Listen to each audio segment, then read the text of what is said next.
Assalamualaikum warahmatullahi wabarakatuh. Salam sejahtera bagi kita semuanya, sahabat sekalian. Kita berjumpa kembali dalam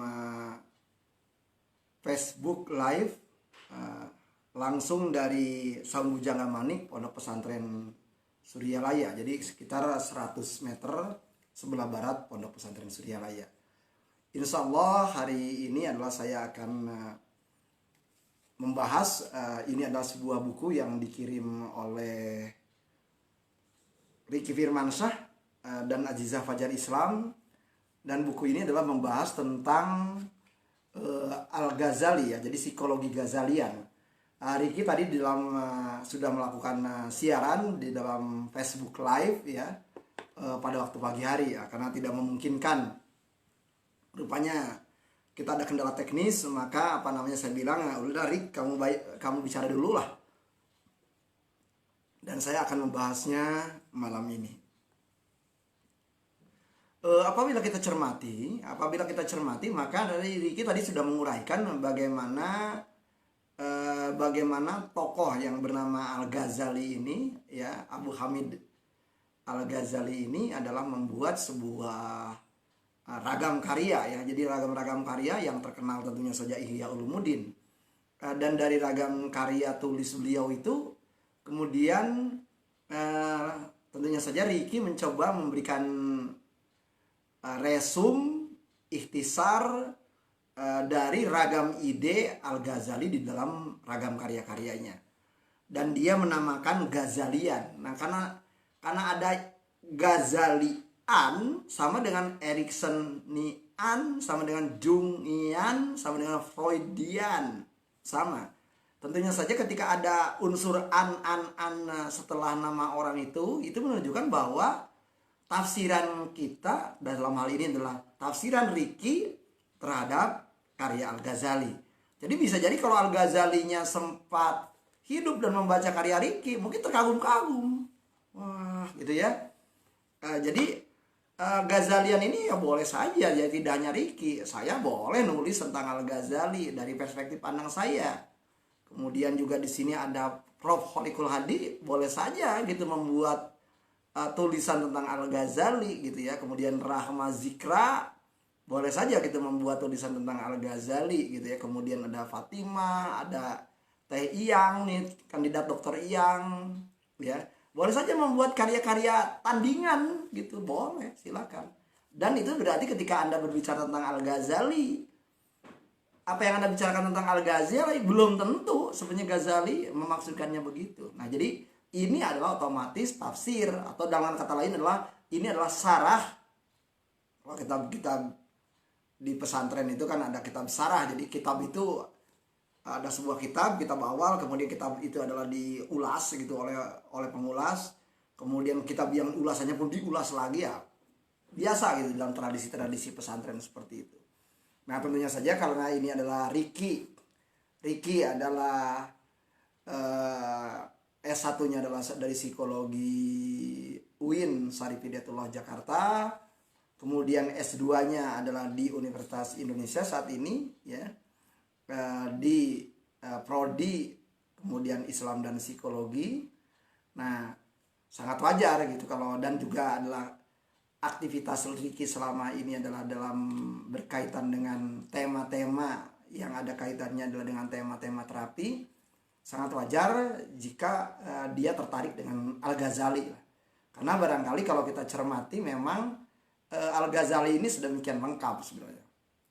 Susah barangkali mencari orang yang sosoknya seperti Al-Ghazali. Di satu titik dia filosof, karena filosof pastinya kan adalah induk ilmu. Nah, karena itu psikologi juga pastinya ada di dalam bagian dari tema-tema filsafat pada waktu awalnya. Kemudian setelah itu juga adalah Al-Ghazali juga adalah orang yang selain sekaligus sebagai seorang filosof juga, dia juga adalah seorang sufi ya. Dia adalah mempraktekkan gitu, mengamalkan tasawuf. Bahkan kita mengenal ada sebuah ordo ya, ordo itu tarikat gitu ya, yang dinisbahkan kepada Al-Ghazali, tarekat Ghazaliyah ya. Dan tarekat Ghazaliyah itu hidup paling tidak adalah di Nusantara gitu ya. Bagaimana kita ketahuinya? Dari aurad dari wirid yang seringkali memang digunakan di sejumlah daerah. Jadi kita tahu persis itu ya. Jadi banyak orang yang barangkali tidak bertarikat tetapi mengamalkan tuh wirid-wirid Ghazalian gitu ya. Wirid-wirid dari karya Al-Ghazali itu. Nah, ini menunjukkan bahwa Al-Ghazali itu sedemikian rupa menarik gitu untuk kita kaji di dalam tema ini. Nah, sebagai psikolog ya, khususnya adalah sebagai psikolog yang seringkali di akhir-akhir setelah saya usia 40 tahunan adalah saya selain menggeluti tema-tema psikologi industri juga adalah tema-tema psikologi klinis. Cukup menarik memang adalah ketika kita menggunakan karya Al-Ghazali itu sendiri ya. Nah, dalam rangka apa? Ya dalam rangka memahami diri kita gitu ya. Dalam rangka memahami diri kita.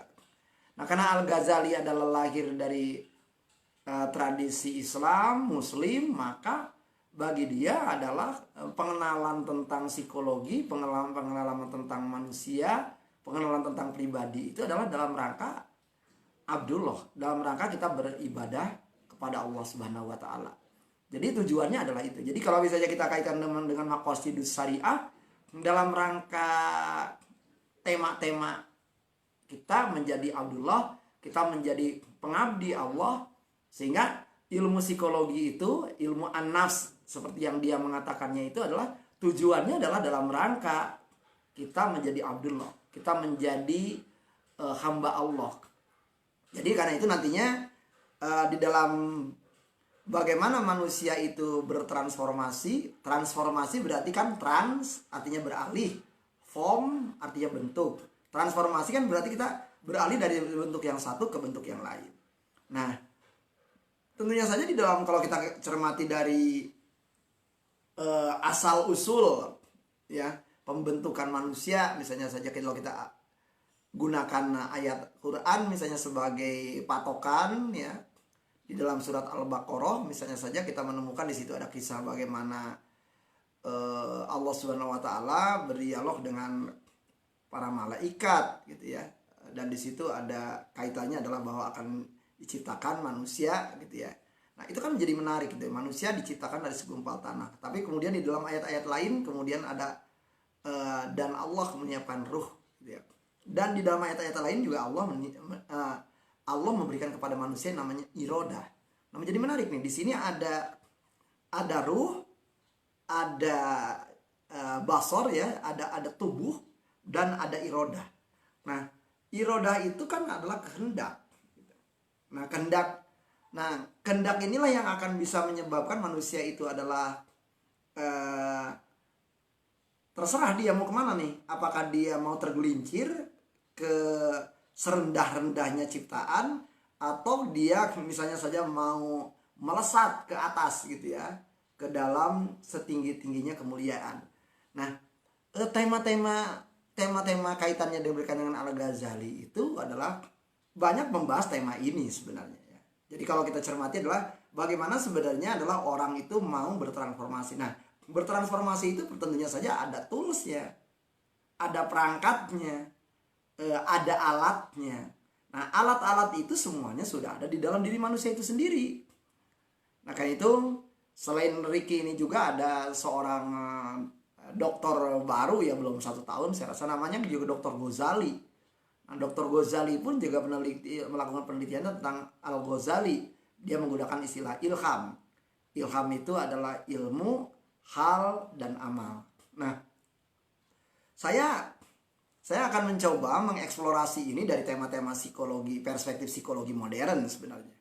Jadi kalau saya mencermati ya, kalau dulu ketika saya jadi santri kalong gitu ya, kemudian saya kuliah di psikologi gitu ya, saya ngerasa pada waktu kuliah di psikologi nggak ada barang baru gitu ya. Karena pada waktu saya jadi santri kalong, kiai saya adalah cukup senang dengan karya-karya Al-Ghazali. Dia menceritakan tentang perilaku manusia itu. Sebenarnya ketika saya baca Freud gitu, nggak ada yang aneh gitu dengan ide-ide Freud itu. Karena Al-Ghazali yang hidup di sekitar tahun 1100-an itu adalah idenya ya sudah lebih dulu gitu ya. Ide yang disampaikan oleh Freud itu sudah lebih dulu ada gitu ya. Jadi kalau misalnya saja Freud berbicara tentang struktur kepribadian, Al-Ghazali sudah membicarakan itu.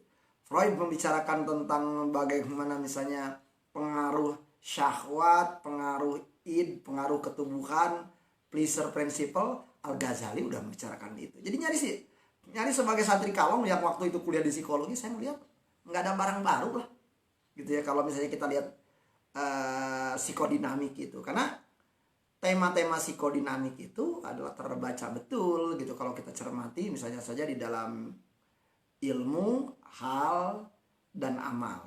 Nah, ini adalah menjadi menarik gitu kalau kita misalnya saja kaji gitu ya. Jadi kalau kita ngelihat sekarang ini kan karena kita taunya psikologi modern, Al-Ghazalinya kan taunya belakangan gitu ya. Tetapi kalau kita lihat belajar Al-Ghazali dulu baru belajar psikologi, maka kita ngelihat bahwa ide-ide tentang struktur kepribadian manusia itu ya sudah ada gitu ya.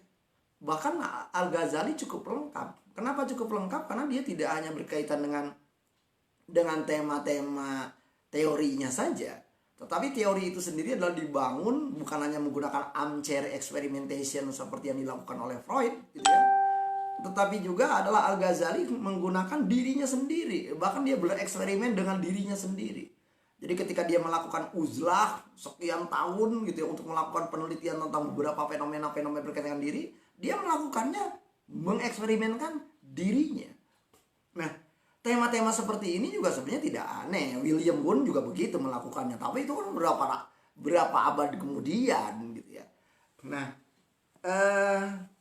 tantangan bagi kita justru adalah belajar dari Al-Ghazali itu belajar yang lengkap. Al-Ghazali tentunya saja sebagai filsuf dia lengkap itu. Ya, semua alur keilmuan, daur keilmuan itu sendiri dari mulai pengamatan gitu ya, pengamatan terhadap fenomena, kemudian pengambilan kesimpulan atas fenomena, kemudian mendapatkan sebuah katakan saja teori kecil itu dieksplorasi kembali di lapangan sampai kemudian teori itu adalah menjadi hukum. Sebenarnya Al-Ghazali sudah melakukan hal-hal seperti itu. Nah, jadi tidak aneh bahwa Al-Ghazali ini lengkap. Ya dia bikin teorinya, ya dia juga bikin prakteknya. Jadi jarang sekali dalam dunia psikologi seorang teoritisi sekaligus juga seorang praktisi. Dan Al-Ghazali adalah lengkap. Jadi kalau misalnya umumnya kita membaca di dalam psikologi, Introduction to Psychology, kan definisi psikologi adalah ilmu yang mempelajari perilaku manusia gitu ya, dan penerapannya. Karena itu di dalam psikologi itu science and art kan gitu. Nah, definisi psikologi science and art itu Anda bisa cari itu. Al-Ghazali menjelaskan bahwa ilmu an-nafs itu, ilmu jiwa itu adalah ilmu yang mempelajari perilaku manusia nilainya dan manfaatnya bagi dirinya, dan manfaatnya adalah bagi keluarganya, dan manfaatnya bagi masyarakatnya, bahkan manfaatnya bagi negara. Coba, itu 1100 tahun 1100. Ya, jadi definisinya ya udah sama dengan psikologi modern yang kita baca di dalam. Kalau Anda baca-baca buku psikologi umum kan rata-rata begitu ya mendefinisikannya. Nah, jadi kalau kita kaji maka menarik sebenarnya ya Al-Ghazali ini. Jadi buku dia. Nah, tentunya saja di sini apa yang menjadi menarik ya, jadi bahwa pada waktu kita menjelaskan tentang ilmu hal amal ya, mungkin tatanannya adalah sama dengan ketika kita bicara ilmu itu adalah kognitif ya, hal itu adalah afektif ya, kemudian amal itu adalah psikomotor. Bisa begitu. Bisa juga kita ngelihatnya dari sudut pandang ilmu itu adalah cognition gitu ya, thinking, hal itu adalah feeling atau emotion, dan yang namanya amal itu adalah behavior. Nah, kita bisa melihat dari sudut pandang begitu kalau kita menggunakan bahasa-bahasa modern sekarang. Dan tentunya saja kalau kita cermati ya, Al-Ghazali sudah mencoba mengaitkan ketiga tema itu. Dan menariknya adalah ketika William James di tahun 1900-an memperkenalkan teori yang bahwa perilakulah yang memunculkan emosi, ya Ghazali udah duluan tuh menyampaikan itu. Nah, jadi boleh dikatakan tidak ada barang baru nyaris gitu kalau kita misalnya saja sebagai pengagum Al-Ghazali gitu melihat psikologi saat ini menceritakan tentang fenomena-fenomena itu. Nah, sehingga dengan demikian adalah kita bisa melakukan apa ya? Kalau misalnya saya sebagai muslim, maka saya bisa menggunakan karya Al-Ghazali ini adalah sebagai sebuah kaifiah ya, sebagai sebuah metode, sebuah cara gitu dalam rangka saya melakukan perbaikan jiwa. Sehingga perbaikan diri itu adalah berarti pertama adalah harus mengerti dulu di toolsnya. Nah, toolsnya itu tadi ada ilmu hal amal tadi. Nah, tools ini adalah nggak ada beda. Misalnya Anda ingin melakukan membersihkan rumah. Saya ingin membersihkan rumah. Rumahnya kan harus bener, alat pembersihnya juga kan harus bersih. Alat pembersihnya juga harus benar. Yang kedua adalah tahu cara menggunakan alat pembersih itu. Nah, di sini berarti diajarkan oleh Al-Ghazali. Jadi ilmu itu meliputi apa saja. Jadi thinking itu apa saja. Nah, thinkingnya juga kan harus benar. Jadi Anda mau menjadi pribadi yang mulia, berpikirnya harus benar, berpikirnya harus mulia. Tata caranya diajarin. Saya nggak usah membahas kalau itu udah isi buku. Yang kedua, emotion. Nah, emosi itu dikasih tahu juga oleh Al-Ghazali. Ada ragam emosi di dalamnya. Ada emosi yang bisa membuat kita dalam menjadi mulia, ada emosi yang membuat kita menjadi hina. Ada emosi yang membuat kita dalam menjadi kita bisa menjadi bergaul, menjadi nyaman, menjadi damai, menjadi tenang dan menenangkan. Ada emosi-emosi tertentu yang bisa membuat kita menjadi nista dan hina. Kemudian juga amal. Nah, amal ini juga kan nantinya adalah dikaitkan adalah berkaitan dengan thinking tadi. Nah, sehingga kaitan antara tiga hal ini, ilmu, amal, hal, atau thinking, feeling, ya acting ya, ini menjadi tema yang menjadi penting. Nah, sehingga di situ adalah bahwa penting bahwa seseorang itu adalah meningkatkan thinkingnya, meningkatkan ilmunya, meningkatkan pemahamannya, dan pemahamannya pun harus benar. Nah, tentunya saja jadi Al-Ghazali sebagai filosof tentunya saja adalah seringkali menggunakan tema-tema thinking ini. Nah, tetapi juga kan Al-Ghazali juga tahu persis bahwa thinking tidak selamanya benar. Karena itu dia memberikan rambu-rambu gitu. Nah, bagi Anda yang suka belajar filsafat, ya kita bisa merunut gitu bagaimana Al-Ghazali itu adalah dipengaruhi oleh pemikiran-pemikiran filsuf siapa saja gitu, sehingga beliau bisa menentukan bahwa kenapa berpikir pun harus benar. Hati-hati dengan kekeliruan berpikir. Hati-hati dengan kesalahan-kesalahan berpikir. Hati-hati dengan kekeliruan logika. Nah, karena seringkali di tema-tema seperti itu adalah banyak orang kemudian halnya pun terpengaruh oleh thinkingnya. Artinya hal atau apapun yang dialami dalam bahasa sederhananya kita oleh emosi Anda, apa yang terasa di dalam tubuh Anda, detak jantung Anda, napas Anda, itu sangat dipengaruhi itu ya oleh tema-tema yang ada kaitannya adalah dengan ilmu Anda. Nah, demikian juga amal. Amal itu kan adalah tindakan real, behavior real. Nah, ini pun adalah hal dilandasi oleh ilmu juga gitu, dan ini juga akan diperkuat gitu dengan sebuah emosi yang tepat. Nah, sehingga kaitan antara ilmu, hal, dan amal ya itu adalah menjadi menarik gitu. Nah, kajian-kajian psikologi modern tentunya saja adalah memperluas kajian Al-Ghazali ini. Tidak hanya ilmu mempengaruhi hal, ilmu mempengaruhi amal, tetapi juga hal mempengaruhi ilmu, hal mempengaruhi amal, amal mempengaruhi ilmu, amal mempengaruhi hal. Sehingga adalah dinamika di antara ketiga ini sebenarnya adalah satu bisa saling mempengaruhi yang lain. Nah, bagaimana bisa menjelaskan begitu? Sederhana saja. Ya, jadi kalau misalnya saja ada orang yang marah gitu ya, ada orang dalam keadaan marah. Baginda Rasulullah SAW menyatakan kalau kamu sedang marah dan sedang berdiri, duduklah. Kalau masih marah juga berbaringlah. Kalau masih marah juga wudhulah. Kalau masih marah juga mandilah. Apa yang dilakukan di situ adalah kan yang diubahnya untuk mengubah hal apa yang sedang dialami bisa hanya mengubah dengan gerak, dengan tindak, dengan behavior gitu. Nah, jadi di dalam tema-tema itu bisa kita lihat bahwa sebenarnya kelak tahun 1900 sekian William James kan adalah mempunyai teori seperti itu, mengubah emosi melalui fisiologi ya. Nah, jadi kaya sebenarnya Al-Ghazali ini. Nah, tentunya saja kaitan di antara tiga tema tadi ya, antara ilmu hal amal ini saya pikir ya bahwa Al-Ghazali ini cukup rinci, cukup detail. Jadi kalau kita baca karya Al-Ghazali yang membicarakan tentang ilmu hal amal ini, benar-benar dia adalah, kalau saya menggunakan buku zaman now itu, buku yang ditulis oleh orang yang mengamalkan. Jadi benar-benar rinci dan detail gitu. Sehingga boleh dikatakan dia tidak memberi kesempatan orang harus salah, nggak boleh salah gitu. Orang perlu benar. Karena itu langkahnya rinci, detail, dia menyatakan tentang tema-tema itu gitu ya. Nah, dari mana Al-Ghazali bisa kayak gitu ya? Dari hasil uzlah tadi.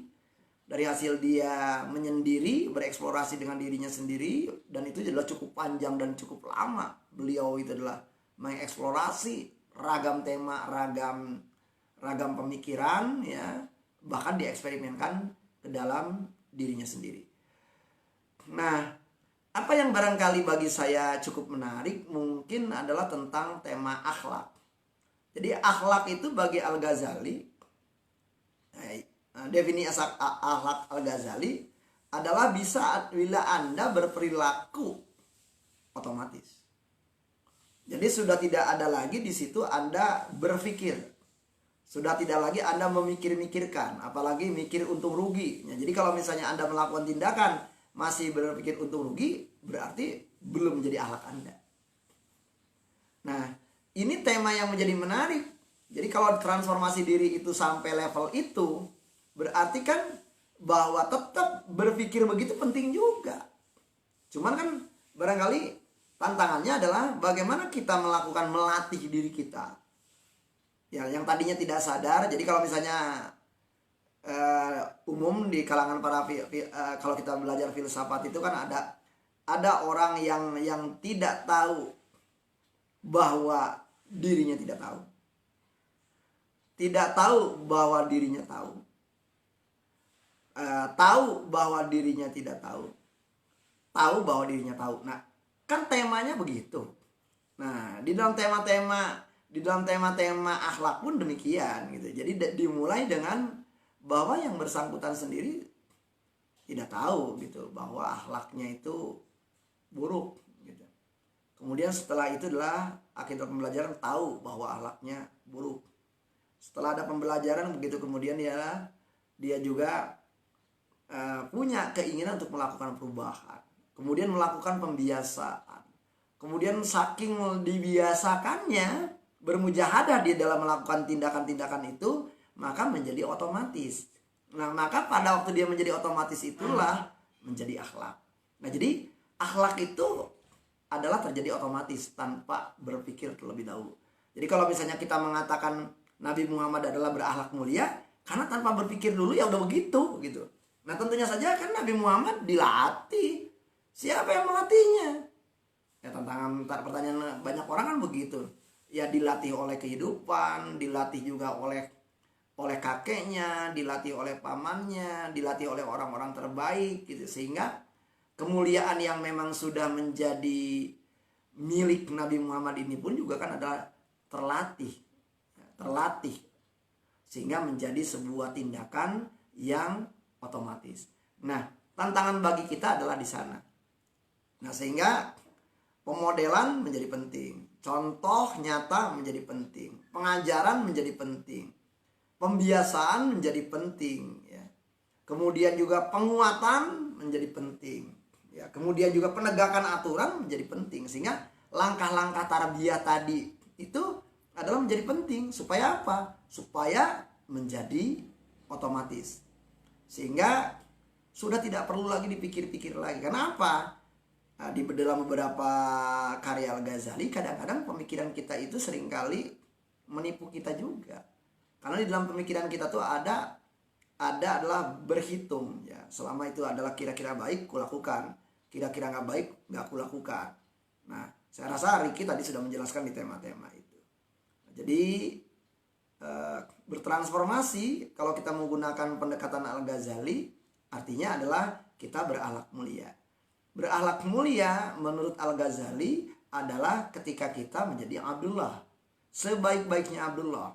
Nah, karena itu ilmu an-nafs adalah ilmu yang perlu dimiliki oleh kita dalam rangka apa? Dalam rangka pikiran kita benar, dalam rangka hal atau kondisi emosi kita benar dan tepat, dalam hal amal kita pun benar dan mulia, sehingga kita menjadi Abdullah.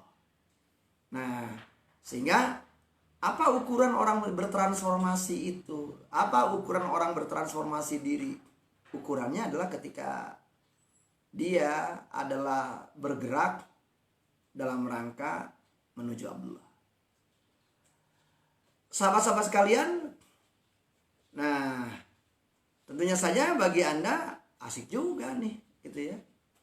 Al-Ghazali ini kalau dilihat dari kayak gitu. Karena selama ini kan kalau Anda lihat di Ihya Ulumuddin kan seakan-akan ceramah-ceramahnya saja. Tetapi Ricky dan Aziza ini mampulah menghadirkan karya-karya Al-Ghazali yang lain gitu ya. Dari kitab-kitab yang lain, dari turos yang lain, dan menampilkannya dalam bentuk psikologi Ghazaliyah. Saran saya sih, daripada Anda penasaran, mendingan beli aja lah bukunya. Ya. Beli bukunya, silakan hubungi Ricky Firmansyah, dan nanti kita akan bahas lebih detail. Jadi ini, diskusi saya ini adalah lebih dalam rangka sebagai berbalas pantun atas kuliah langsung Ricky tadi pagi. Akang dan Teteh, Bapak dan Ibu, Ayah dan Bunda, sahabat sekalian, terima kasih atas kesediaan Anda menyimak Facebook Live ini. Dan kalau ada pertanyaan, silahkan ajukan saja kepada Ricky. Assalamualaikum warahmatullahi wabarakatuh.